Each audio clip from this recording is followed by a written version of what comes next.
साहिब बंदगी परमात्मा के लिए किसी की गवाही नहीं लेनी पड़ती है। जैसे कि संत लोग परमात्मा की गवाही भरते हैं, वो कैसी भरते हैं? वेदों के द्वारा गवाही भरते हैं कि देखो ये परमात्मा है, कौन परमात्मा है कौन नहीं है। तो कबीर साहब के लिए ये गवाही भरते हैं संत लोग, वेद के माध्यम से, शास्त्रों के माध्यम से, पुराणों के माध्यम से, गीता के माध्यम से। तो परमात्मा को इन किसी की भी गवाही की ज़रूरत नहीं है, क्योंकि कबीर साहब ने कहा है कि वेद थके ब्रह्मा थके और थाके शेष महेश, और जहाँ गीता का गमन नहीं वहाँ सतगुर का देश। तो परमात्मा को किसी की गवाही की ज़रूरी नहीं है। जब वो स्वयं कह रहे हैं कि वेद थक गए हैं, ब्रह्मा थक गए हैं, सब कोई थक गया, और जहाँ गीता की गम नहीं है वहाँ सतगुरु का देश है, तो गीता से कैसे ज्ञान प्राप्त होगा? क्योंकि गीता की वहाँ तक पहुँच ही नहीं है। इसलिए वेद, शास्त्र, पुराण, गीता, कुरान, बाइबल, इनकी किसी की भी परमात्मा को ज़रूरी नहीं है और न कभी ज़रूरी पड़ती है। क्योंकि कबीर साहब ने हंसों के लिए खुद इतना ज्ञान दिया है कि 14 अरब कबीर मुख ज्ञान भाखा और सार शब्द गुप्त कर राखा।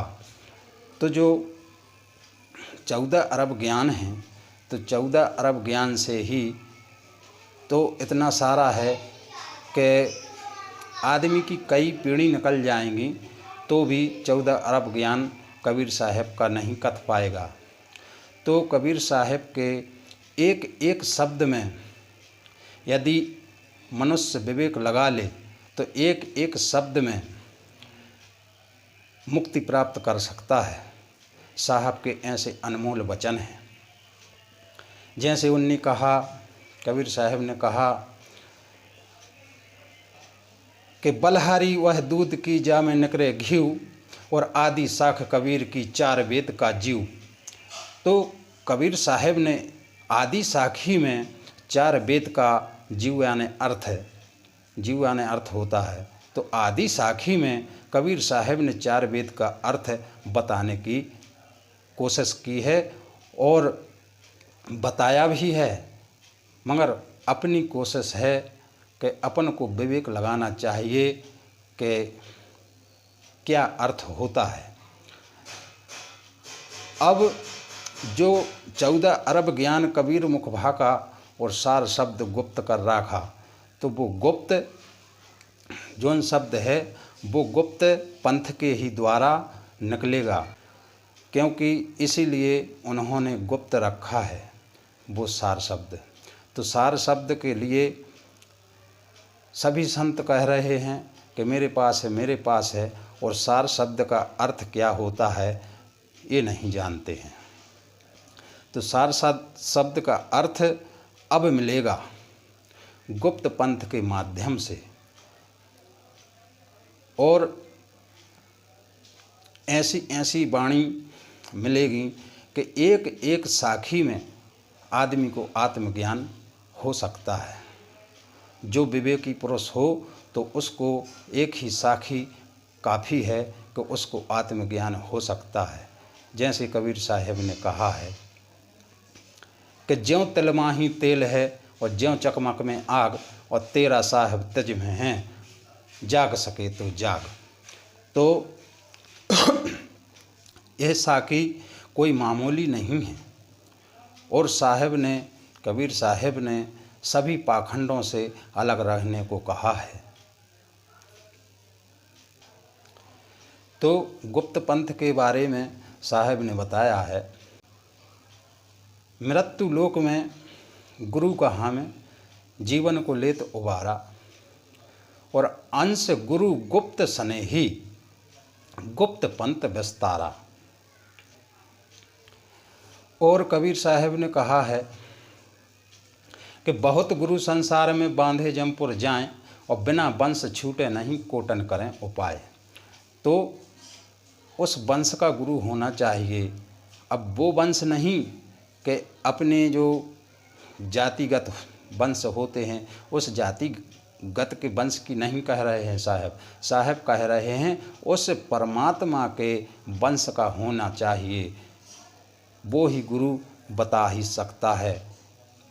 जैसे कि साहब ने कहा वंश की बात, तो वंश अंश ये क्या है ये जानना होगा। जैसे रामपाल कहते हैं कि 12वें पंथ में आएंगे या 13वें पंथ में आएंगे, मदन साहब कहते हैं कि 13वें पंथ में आएंगे, रामपाल कहते 12वें पंथ में आएंगे और आ चुके हैं। ऐसा कुछ नहीं है मेरे भाई, परमात्मा किसी पंथ का बंधा नहीं हुआ है और ना परमात्मा किसी के पंथ में बंधता है। वो परमात्मा सबका है। जैसे कबीर साहब ने फिर कहा कि तू कहाँ ढूंढे बंदे, मैं तो तेरे पास में। तो इस वाणियों पर विचार करना चाहिए। और इसी शब्द में कहा है, ये भजन है कि तू कहाँ ढूंढे बंदे, मैं तो तेरे पास में। तो इसी के आखिरी में कहा है साहब ने कि ना ही मैं क्रिया क्रम में रहता और ना ही एक संन्यास में, और तुम कहाँ ढूंढे बंदे, मैं तो तेरे पास में। तो जब साहब कह रहे हैं कि ना मैं क्रिया क्रम में रहता, यानी कोई सी भी क्रिया करो आप, तो उस क्रियाकलाप में परमात्मा मिलने वाला नहीं है। तो साहब ने कहा है कि सत्य नाम से अंश भया है, नौतम सुरत न्यारा। भव सागर से हंस उबार के भेजें पुरुष दरबारा। अब वंश और अंश क्या है? वचन माने सो वंश है, बिना वचन विध्वंस। तो जो वचन है तो वो वचन क्या है? तो साहब ने कहा है क्षर ओंकार सो कहत है, अक्षर सो हम जान, और निरअक्षर सो आशा रहत ताही का मन आन। तो जो निरअक्षर है यानी नेह अक्षर, तो धीरे धीरे मिल जाएगा कि निरअक्षर क्या है, उसका भी मालूम चलेगा। तो वही वचन है जो नेह अक्षर को माने। तो वो वचन जिसको मानेगा वो उसका अंश भी कहलाएगा और वंश भी कहलाएगा परमात्मा का। तो क्षर ओंकार सो कहत है, अक्षर सो हम जान, और निरअक्षर सो आशा रहत ताही को मन आन। ताही को मन आन, रात दिन सुरत लगाओ, और आप ही आप बीच और न शीस नवाओ। सो ही कबीर कथी कहत हैं, अगम निगम की खास, और ये ही वचन ब्रह्म ज्ञान का धर्मदास चितराख। तो ब्रह्म ज्ञान क्या है? जो ब्रह्म की पहचान करे, ब्रह्म यानी परमात्मा की, पूर्ण ब्रह्म परमात्मा की जो पहचान कर ले, तो वही तो ब्रह्म ज्ञान है। तो वही वचन है। कबीर साहब साफ साफ कह रहे हैं कि ये ही वचन ब्रह्म ज्ञान का और धर्मदास चितराख। ओ हमसे काया भई सो हम सा मन होय, और निरअक्षर श्वासा भई धर्मदास भल जोय। धर्मदास खैंची मन तहाँ राखियो, क्षर अक्षर है एक, और मन की दुविधा ना खोय। जब दर से एक ही एक, भेष है सब ही तुम्हारो, और डार पात फल फूल मूल्य सो सोई निहारो।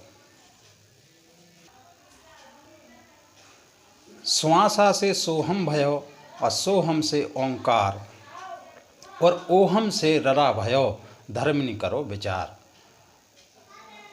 तो इन चीज़ों पर बहुत विवेक पूर्वक विचार करना चाहिए कि साहब आखिर क्या कह रहे हैं। तो धीरे धीरे सभी विवेकी हो जाएंगे।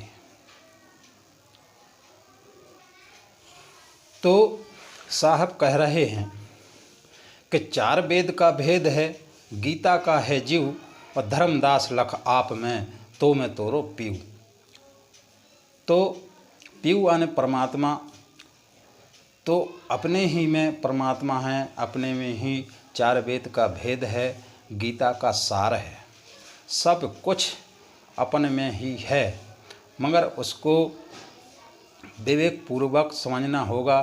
जैसे कबीर साहब ने फिर कहा है कि सबकी गठियों दाम हैं, कोई नहीं कंगाल, और गांठ खोल देखा नहीं ताही से कंगाल। तो सबके पास गांठ यानी गठरी बंदी रखी है, लालों की, हीरा मणि मोती लाल जवाहरों की, उस गठरी की बात कह रहे हैं साहब। तो वो हीरा मोती लाल जवाहर क्या हैं? यही शब्द तो हैं। इन शब्दों की गठरी बंदी सबके पास रखी है,